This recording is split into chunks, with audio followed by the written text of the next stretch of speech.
যদি আপনার legal ground লাগে তাহলে তো ওই হাসিনার আমলের ওই পুলিশ এখানে তো হবে না। কথা বলবেন না। এখানে ভালো এই আমি কথা বলতেছি। আমরা যান্ত্রিক কথা বলবো। এই আপনি কথা বলেন কেন? আপনার কথা বলতে বলছে কেউ? হাসিনার আমলে যা হয়েছে ওই ধরনের পুলিশ আমরা চাই না। আমরা জনগণের পুলিশ চাই।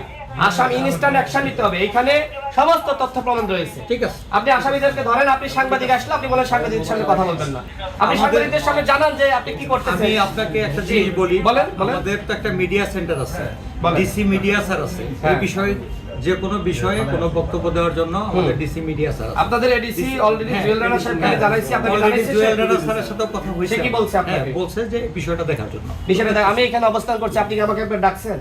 তাকে আপনি আমি এখানে তো কথা বলছেন। আমি তো ঘটনাস্থল থেকে আসলাম। আপনি ঘটনাস্থলে আমি এখানে থাকা অবস্থায় আবার গিয়েছেন? হ্যাঁ, আমি এগুলো পুলিশ পাঠিয়েছি। আপনি যদি যে থাকেন তাহলে তো আপনার ধরার কথা ছিল। তাহলে আপনি কয়জন বিষয়টা তো আমাকে দেখতে হবে যে আসলে না তারা পালিয়ে যাওয়ার পরে যদি আপনি এটা অ্যাকশনে যান। ঠিক আছে ভাই, তাহলে এটা ঠিক আছে, আপনাকে বলছি আপনি একটা আমাকে অভিযোগ দেন।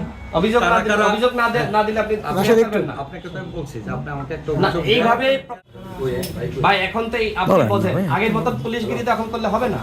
এখন তো আপনারা আমাদের আপনাকে আমি সহযোগিতা করব। এক্স্যাক্টলি আমরা জানি এইজন্য তো আপনার সাথে আমি কথা বলতেছি। আমরা জানি যে আমরা যে কোনো বিষয়ে আইনগত সেবাটা আমরা চাই যে জনমানুষের সেবার জন্য আমরা আসছি।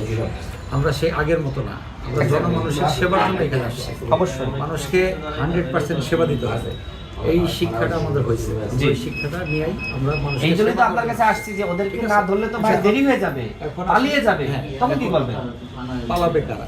মানে এখন তো আমি যখন গেছি তখন তো কোনো মানে মারামারি বা কোনো গ্যাঞ্জাম নাই, স্বাভাবিক। এরা নাগরিক সমাবেশের ব্যানারে একটা অনুষ্ঠান চলতেছে।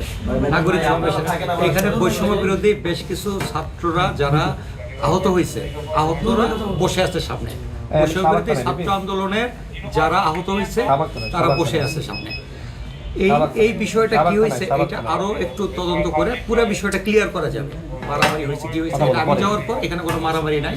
নাগরিক সমাজের ব্যানারে একটা অনুষ্ঠান হচ্ছে শহীদ মিনারে, সেই শহীদ মিনারে হয়তো বক্তব্য দেওয়াকে কেন্দ্র করে হয়তো এই ধরনের চেয়ার ছুরাছুরির মতো একটা ঘটনা ঘটে। আপনি কি বলেন? আপনি তো আওয়ামী লীগের মতো পুলিশের মতো কথা বলেন। আজকে এক মিনিট আমাকে কথাটা শেষ করতে দেন। আমার তো সাংবাদিক সাহেব ফোন। আচ্ছা বলেন আপনি কি বলেন? এই ধরনের ঘটনা আমরা শুনেছি।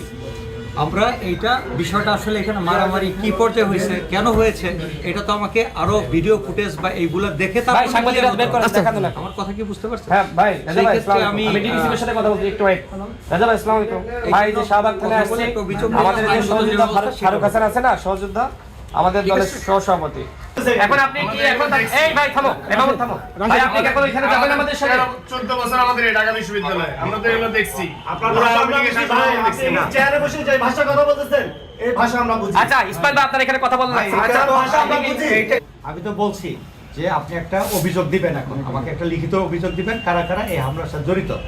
আমরা তাদের যদি এটাতে সম্পৃক্ততা পাই অবশ্যই আইনগত ব্যবস্থা। আচ্ছা আপনি কি এখন আমাদের সাথে যাবেন এখানে?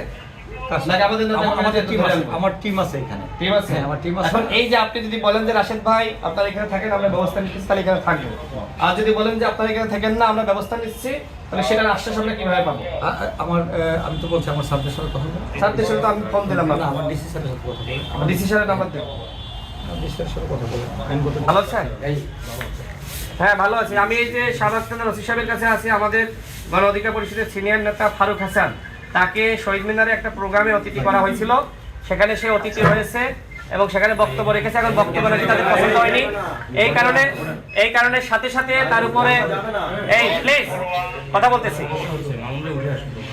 সাথে সাথে তার উপরে হামলা ধরনের বক্তব্য রাখা দরকার, ত্বরিত অ্যাকশন নেওয়া দরকার। তিনি সেই ধরনের অ্যাকশন নেননি। চোর পালিয়ে যাবে তারপরে তিনি ব্যবস্থা নেবেন। এখনো পর্যন্ত শহীদ মিনারে সেই সন্ত্রাসীরা নাকি প্রোগ্রাম করছে। আমরা পুলিশকে বলবো 1 ঘন্টার মধ্যে তাদেরকে গ্রেফতার করতে হবে। আর যদি কোনো সংঘর্ষ হয় আপনারা ব্যবস্থা না নেওয়ার প্রেক্ষিতে এর দায় পুলিশকে নিতে হবে, এর দায় সরকারকে নিতে হবে। এই নব্য বিপ্লবীরা তারা দাবি করেছে তারা সরকারকে সহযোগিতা করতে চায়, সরকারের কোনো সমালোচনা করা যাবে না।